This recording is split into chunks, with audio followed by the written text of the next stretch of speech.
हुजूर फरमाते हैं जब रोज़ा खोलने वाला रोज़ा खोलता है तो जो दुआ मांगता है रब कबूल फरमा लेता है। यानी इफ्तार का वक्त ऐसा टाइम है जो दुआओं की कबूलियत का वक्त है। इफ्तार करना भी है, कराना भी है। महंगाई जरा उरूज पे चली गई है। मैं बार बार कहता हूँ, मुझसे ना लोग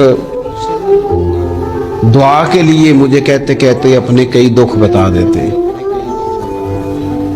थोड़ा सा ना इफ्तारियां मेहरबानी फरमाइएगा, सियासी ना कीजिएगा।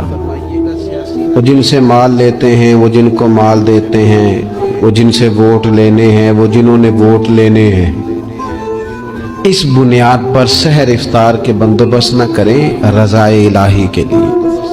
मेरे महबूब फरमाते हैं जिसने रब की रज़ा के लिए किसी को इफ्तार कराया, जितना सवाब अल्लाह रोज़ा रखने वाले को देगा उतना इफ्तार कराने वाले को भी अता करे।